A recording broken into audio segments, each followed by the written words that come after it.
స్థానిక సంస్థల ఎన్నికల్లో రిజర్వేషన్లపై తెలంగాణ ప్రభుత్వం మల్లగులాలు పడుతోంది. ఓవైపు ఎన్నికల్లో ఇచ్చిన హామీ, మరోవైపు సుప్రీంకోర్టు పరిమితులతో సంకటంలో పడింది. కుదిరితే ప్రత్యేక జీవోతో లేదంటే పార్టీ పరంగా బీసీలకు సీట్లిచ్చి ఎన్నికలకు వెళ్లే ఆలోచనలో ఉంది.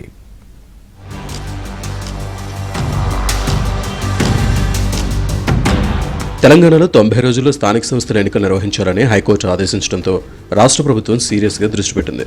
బీసీల రిజర్వేషన్ 42% పెంచుతామని కాంగ్రెస్ హామీ ఇవ్వగా మొత్తం రిజర్వేషన్లు 50% పెంచకూడదని గతంలో సుప్రీంకోర్టు ఆదేశాలున్నాయి. బీసీలకు 42% రిజర్వేషన్లు ఇస్తే మొత్తం రిజర్వేషన్లు 70% చేరుతాయి. అప్పుడు కోర్టు తీర్పును అతిక్రమించినట్లు అవుతుంది. ఈ నేపథ్యంలో రిజర్వేషన్ల ఖరారుపై రేవంత్ ప్రభుత్వం ముమ్మర కసరత్తు చేస్తోంది. ఈ వ్యవహారంపై ఎలా ముందుకెళ్లాలన్న విషయంపై న్యాయ నిపుణుల సలహా కోరింది. కాంగ్రెస్ అంటే అందరిది అనే నినాదము ఇప్పుడు ప్రజ్వరిల్లుతున్నది. చెయ్యాలనే ప్రయత్నంలో ఒక పీసీ అధ్యక్షుడిగా నేను చాలా సందర్భాలు చెప్పిన, ఇప్పుడు కూడా చెప్తా ఉన్నాను. రిజర్వేషన్ కోసమే ఎన్నికల్ని ఆనాడు వాయిదా ఇవ్వడం జరిగింది. దాంట్లో నేను, పొన్నం ప్రభాకర్ గారు అందరు రిక్వెస్ట్ చేసిన, ముఖ్యమంత్రి గారు దానికి ముందుకు తీసుకెళ్ళినారు. ఇవాళ కోర్టు డైరెక్షన్ ఇచ్చిన ధర్మిలా దాన్ని లోతుగా చర్చించి ఏ రకంగా పోతే మేము ఇచ్చిన కమిట్మెంట్ ఫుల్ఫిల్ చేయగలుగుతాము ఆ దశగా ప్రయత్నం చేస్తాం. స్థానిక ఎన్నికలు నిర్వహించాలంటే ముందుగా రిజర్వేషన్లు ఖరారు చేయాలి. ప్రభుత్వం ఈ బాధ్యతను డెడికేటెడ్ కమిషన్కి ఇవ్వగా వారి నుంచి నివేదిక అందింది. సుప్రీంకోర్టు విధించిన పరిమితికి లోబడే కమిషన్ నివేదిక ఇచ్చినట్టు తెలుస్తోంది. అలాగే బీసీల రిజర్వేషన్ 42% పెంచితే ఏ స్థానాలు ఎక్కడ ఇవ్వచ్చో వివరిస్తూ మరో నివేదికను కూడా ఇచ్చినట్లు సమాచారం. రాష్ట్రంలో బీసీల జనాభాను 56.33% తేల్చారు. ఇప్పటికే రిజర్వేషన్ బిల్లును అసెంబ్లీలో ఆమోదించి కేంద్రానికి పంపించగా అక్కడ పెండింగ్లో ఉంది.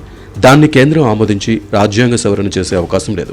దాంతో రాష్ట్ర ప్రభుత్వమే 42% రిజర్వేషన్ కోసం ప్రత్యేకంగా జీవోను తెచ్చే యోచనలో ఉంది. దానిపై ఎవరైనా కోర్టుకు వెళ్లి అడ్డంకులు సృష్టిస్తే కాంగ్రెస్ పార్టీ పరంగా 42% స్థానాల్ని బీసీలకు ఇవ్వాలని భావిస్తోంది.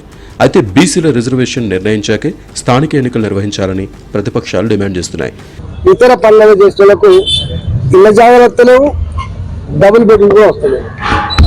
మూడవది కొత్త పెన్షన్ దేవుడు ఎరుగు. ఇవాళ పెద్ద మనుషులు అయిన తర్వాత ఏదో పెన్షన్ రావన్నాం, హ్యాండిక్యాప్డ్ సర్టిఫికేట్ వాళ్ళకు ఉన్న వాళ్ళకు పెన్షన్ రావన్నాం.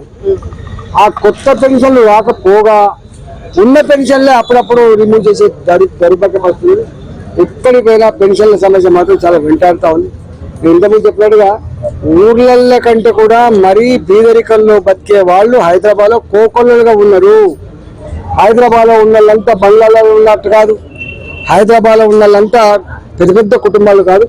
హైదరాబాద్లో ఉన్న వాళ్ళు ఇంతకుముందు చెప్పిన పళ్ళు అమ్ముకుంటున్నారు, కూరగాయలు అమ్ముకుంటున్నారు, 4 ఇళ్లలో పని చేసుకొని బతుకుతున్నారు, దీనంగా బతుకుతున్నారు. కాబట్టి ప్రభుత్వం తక్షణమే వాళ్ళకి రేషన్ కార్డు ఇవ్వాలి, తక్షణమే వాళ్ళకు పెన్షన్లు కూడా ఇవ్వాలని చెప్పి నేను డిమాండ్ చేస్తున్నాను. మరోవైపు ముందుగా పంచాయతీ ఎన్నికలు నిర్వహించాలా లేక ఎంపీటీసీ, జెడ్పీటీసీ ఎన్నికలు పెట్టాలా అని ప్రభుత్వం మల్లగుల్లాలు పడుతోంది. పంచాయతీ ఎన్నికల్లో పార్టీ గుర్తులు ఉండకపోవడంతో తాము బీసీలకు 42% సీట్లు ఇచ్చినా పొలిటికల్ మైలేజ్ ఉండదని కాంగ్రెస్ భావిస్తోంది. అందుకే పార్టీ సింబల్తో జరిగే ఎన్నికలు ముందుగా పెట్టాలని యోచిస్తోంది.